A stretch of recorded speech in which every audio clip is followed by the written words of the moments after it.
Hello, everybody, and welcome to this week's action-packed episode of The Jerich Show. In this week's episode, the US gets its groove on. The R in NRA stands for ransomware, supply chains in Korea, and I ran out of gas. Welcome to The Jerich Show, featuring your hosts, Javvad Malik and Eric Krohn. Timely topics, poorly presented.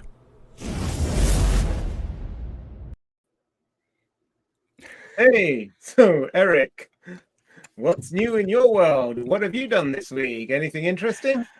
I do not have a Guinness Book of World Records certificate. If that's what you're subtly hinting at here, I don't know. It's What's that thing in the way? oh, jeez, man. That's kind of. I see you're keeping it close by though, right? Is that going on a wall somewhere? Is that? It is gonna go somewhere there. I might move this whole, move everything out the way. just have the one thing, and like get LED lights around it. And oh my goodness, yeah. You know what you should picture in picture on all of your future presentations. Just a shot of that, right? Hey, it's something to be proud of. Good job. Most watched security awareness training. Isn't that what it was for? Yeah, something like it. Don't go into the details. The headline here: Guinness Book of World Records. Let people assume it was for doing the most number of pull-ups in 24 hours. Like, you know. Yeah. Let's assume that. Great. All right. So we have some very interesting stories, and I saw what you did in the intro, and quite frankly, some of that was pretty funny. Very well done, my friend. Well done. Thank you. 2 compliments from Eric in the space of as many minutes. I'm scared now. So let's move on to the stories. So Groovy ransomware calls on all extortion gangs, all of them, to attack US interests. This is some sort of consortium of ransomware gangs out there. Or is it like the Sinister Six kind of thing? What's going on here?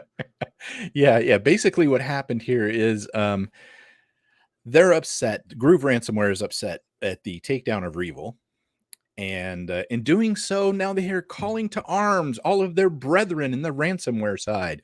Put down our differences. Put down our competition. Let's go attack the good old US of A. And that's kind of what they're going for here.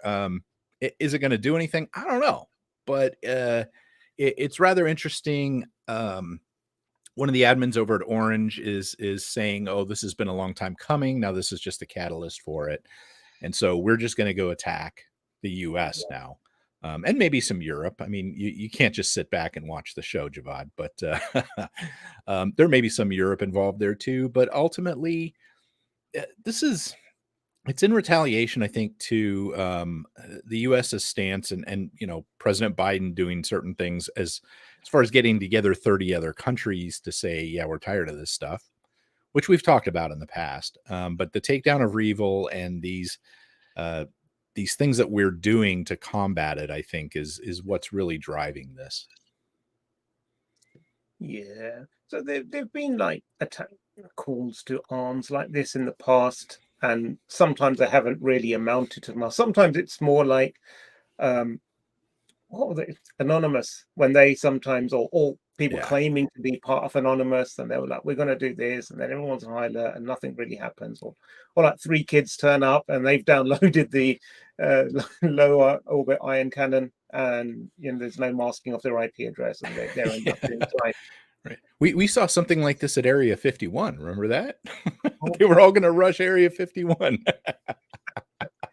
those were classic. I just love that. Yeah, that didn't work out so hot. I'm wondering if this is going to kind of fizzle the same way, but it's interesting to see how they're reacting to some of this stuff. And it's kind of ironic when you read some of the stuff that they put out there. It's kind of like they're feeling like we did bad by shutting down REvil because, they should be able to operate. What's the big deal? They're just stealing money and destroying businesses. How dare you be law enforcement against us? Now, we're appalled by this and deeply upset that you would come after us. And now we're going to fight back because Well, I just don't even get the mentality behind that sometimes. I know sometimes they don't think they're doing things wrong. They're just kind of like they have more money than God, so who cares sort of mentality when it comes to attacking like US people. I've seen that in scams and things like that, where the people that they interview are like, well, I take some money from that's like lunch money. It was $12,000, man. I don't know where you go to lunch, but You're right. You're right. And in some countries around, I mean, I think for this one, a lot of it just boils down to ideology and nationalism, because it's seen more as a US Russia Cold War. But this is, but you're right. In some countries, it is being a cyber criminal, a scammer, a thief, a scumbag, a lowlife, is seen as a perfectly legitimate and career, just like being a teacher or a nurse. So as long as you're taking like lunch money from the West, then it's seen as good. Well, one time, friend of ours, Tom Lanford, his phone got stolen, iPhone. This was a few years back, and he kept seeing on it, on his Apple notifications, that someone's trying to log on and they can't log on, or someone's trying to access iCloud, he couldn't. And then one day he gets a message from the new owner of his phone. It was someone in India or Pakistan, and they were like, can you give me the password for this so that I can unlock it and reset it? And he's like, no, you've got my stolen. But he goes, no, I'm a poor student. I paid $100 for this phone. You're a rich man. You've got it through. Probably got a new phone through insurance. What's it for you? What difference does it make to you? And and Tom was just like beside himself. He was, I think that he lost the 3 strands of hair that he did have on his hair. That ended it, huh? That was the end of it. That was the end of it. But it's true that for some countries, or it's just divorced from the reality of what's happening in other countries, and it's often seen as a victimless crime or a harmless crime. There's some nuggets in this, and honestly, down below in the comments is going to be a link to this article, and I do recommend people look at this article because there are some very interesting nuggets that are in this. One of them is actually where they say, by the way, don't attack China, please, because if Russia starts cracking down on this stuff, we got to have somewhere to go. And I thought that was really interesting because we know that, the former Soviet Union has kind of turned a blind eye to a lot of this stuff going on within its borders. But they're actually showing some concern that this may have an impact within Russia, which I thought was really interesting. I thought it was mostly saber rattling we got going on when we're calling Putin going, please do something about this. And the ex-KGB guy is like, yes, we shall help. And of course, ha ha ha ha ha on the side. But I found it really interesting that they were saying, stay away from China because we don't want to piss them off. It maybe where we have to go. So what do you think of that little nugget? I'm on the fence about that one. I don't know whether that's a real thing or that just to throw people like you off the scent. Like, oh, look, Americans, they believe us. They believe that Russia's actually cracking down. I don't know. It's I'm just going to go on Twitter afterwards and follow the Grug or Cryptia. And they normally have better insights than me on this nation state stuff, and I just regurgitate their wisdom and act like I'm more clever. All right. But you're part of the NRA, aren't you? No, don't I'm answer not that. Actually, but you don't have to answer that. I once was. I'm just saying you're an American, so you must love your guns. It's on a birth certificate. Yeah. Yeah. We have to revoke status at some point. I have an NRA. We're automatically opted in. Yeah. Yeah, this is interesting. Speaking of ransomware gangs and attacking the U.S., hitting the NRA. Apparently, they've kind of downed the NRA. Now, the NRA, if you don't know, has had just a wee bit of legal issues over the last few years. It's always been a polarizing group. No doubt about that. Whether you're on their side or not, you have to agree they're polarizing. But what I thought was interesting about this is all of the legal woes that they have and all of that going on. This was a data exfiltration strain. And so they're saying we have a bunch of data. Well, if if they have information like attorney-client privilege type stuff that normally wouldn't be released or be discoverable, and that stuff gets dumped out on the internet, there could be some really serious repercussions for them based on that and that alone. And some of those conversations, maybe even with politicians and things like that. So they're extorting them for money for sure. But if you think about it, this is bigger than just some PII or something like that, as far as how it could impact them and maybe even supporters or quiet supporters of the group as well. What do you think? Yeah, I think that's the thing. It's and this is where you see that how these criminals are going for more than just data willy-nilly. They're really researching what would have the highest impact. Where would it really hurt organizations? And so, whereas like the NRA, organizations like the NRA or member organizations might think, well, we don't hold there's not much financial gain. But like you said, there's so much of this other information there that is extremely embarrassing, could be dangerous. Like in the UK, we covered like a few months ago, I lose track of time, where the gun registered database was leaked. There was a forum where people could buy and sell guns, like if they're registered, and that was leaked. And then someone put the GPS coordinates of where they lived on Google Maps, so you can see what.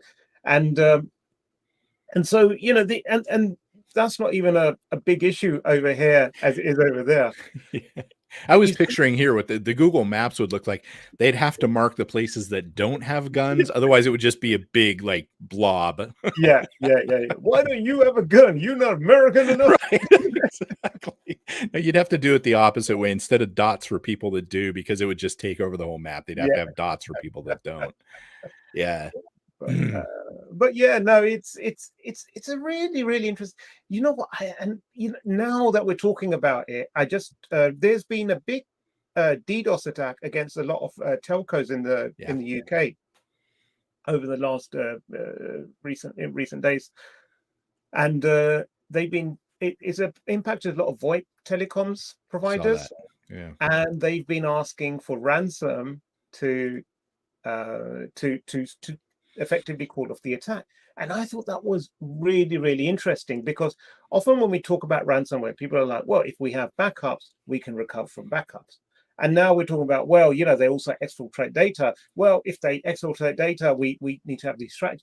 But this is a type of attack where it's not taking your data, your backups won't help. It's just denying your service, and it's asking for ransom. And that's not new. That's been going on for a long time with those types of attacks, but they've kind of gone quiet for a bit. I think as DDoS mitigations have improved, it's been less of an impact. And even there for a while, they were sending extortion notices to people, claiming to be some of the groups that were doing this, going, just send us money and it won't happen. But they weren't really even the groups that were actually able to do it. But, that kind of stuff, that's available for rent out there as a service. These denial of service bots and botnets are available for rent out there, which is kind of crazy. It is. But it just got me thinking that oftentimes when there's a new threat out there, we, as an industry, it's easy to jump to solutions. You want to solutionize everything, and you say, well, because they encrypt data, therefore we should have backups. And then they say, well, we're not just encrypting now, we're exfiltrating the data. Okay, we need to have backups, and we need to have DLP. Yeah. I said, well, we're not even doing that. We're just doing this. And so you see that's why it's a continuous game of whack-a-mole, and rather than like going to the source and disrupting the structures that allow them to be successful. Yep. So regulate cryptocurrency, bring down the man. This is behind them. Uh-huh. All right, next story. Latest report: uncover supply chain attack by North Korean hackers. And when we say North Korean hackers, of course, we mean the Lazarus Group. They're Exactly. It's just everywhere. It's just the government, and they just enlisted anyone that could use a computer into the Lazarus Group. And they've been around for years and years and years. Yeah. So they've been active, and really, if you look at it, they have a two-pronged strategy. The Lazarus Group. On one hand, they go after money, so they've had like some cryptocurrency mining or scams things, or attacking some of the exchanges. They also went. I think they were behind the one of the Swift attacks in Bangladesh. I think they attacked a bank over there. And the other part of their operations is more around espionage or disrupting or stealing state secrets or IP from other organizations and what have you. And typically, they would they'd repurpose existing malware into their own. It's not highly sophisticated, but they'll use what's available. A lot of times it's a combination of spear phishing emails with some known vulnerabilities that haven't been patched, and they'll go in that way. What's interesting about this latest research is they've been shown to go directly to third parties in the chain of companies who they want to ultimately attack. And this is really interesting, because we've seen with the likes of SolarWinds or the Target breach or Kaseya. Even when you look at how WannaCry started through the accounting software in Latvia, was it? I believe.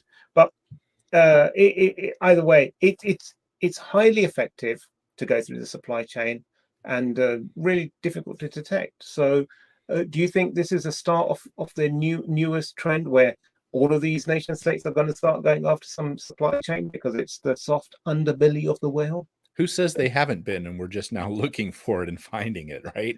So this one, they went after a security vendor. And of course, when you install security tools on your systems, they have all kinds of permissions. So, they were able to use that to download the malware and install the malware. And of course, when you've taken over the very thing that's supposed to spot and stop the attacks, it makes it pretty hard to stop and spot the attacks, right?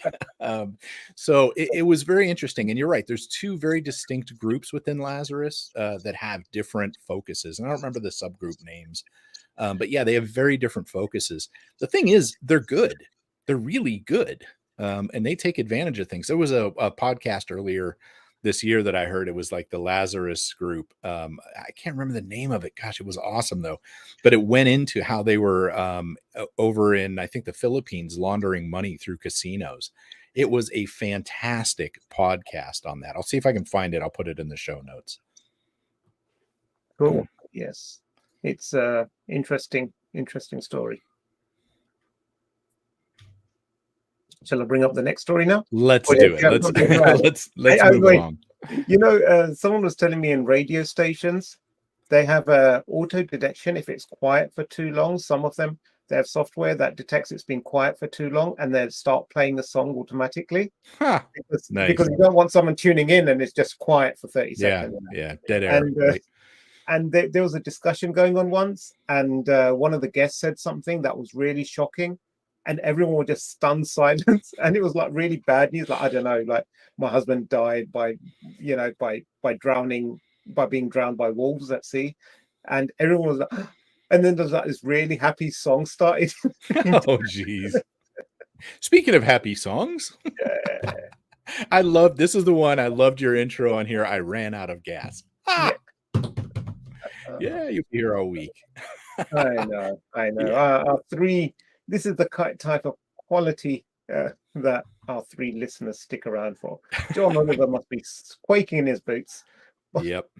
So yeah, Iran got hit by a cyber attack that shut down their gas pipelines and gas stuff.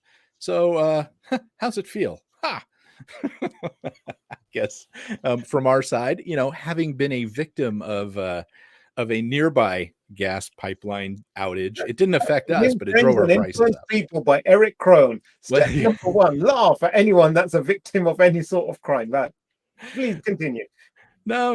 We, it was ironic here when the pipeline went down over here that our prices went up and people panicked because we don't even get our oil from the pipeline.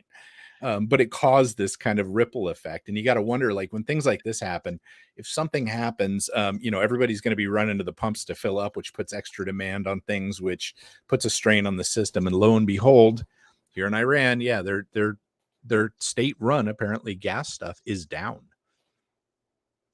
So apparently it wasn't all of their gas. It was a certain supply, like the state supply. And it was for people with a card to pay, and they get a discounted rate with that card. It's a state discounted rate. So only those were affected. If you wanted to buy petrol or gas at full rate, you could still do so. That was on a different article I read. So maybe things have changed. But I mean, it was really I found it interesting that when you think of a country like Iran, you don't think of something that is a smart city, so to speak, or a smart infrastructure built into the system so much that you can't get gas because your technology is down. You still imagine, like, I know you're smiling because you're like one of those Americans. You still think that someone turns up with their camel and that there's some kids pumping away on their hand and like that. But that's not true at all. Other Americans maybe, but I know better. I've seen pictures. You have helped enlighten me. Yeah. But this is where we see a lot of nations, developing nations, are adopting IoT and smart cities and whatever at a far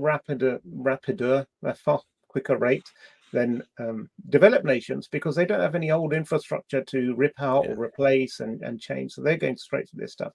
And this is where I think we're going to see a lot more of these kinds of incidents occur, whether it be a malicious or whether it just be misconfigurations or some vulnerabilities left and what have you. So I think this is just the tip of the iceberg. Interesting. Foreshadowing. All right. All right. There's some pretty serious things this week to unpack in this show. We've seen a lot of from the Groove ransomware to the NRA, now to gas and all of that. Cybercrime is going to grow. And like you said, in the developing countries where they're doing this, and it's different too, like in Africa where they're mostly mobile, as opposed to having a infrastructure like we do here in the US quite a bit. It's a different attack vector over there, I think, and it can be more critical than some of the stuff we see here, or at least more impactful.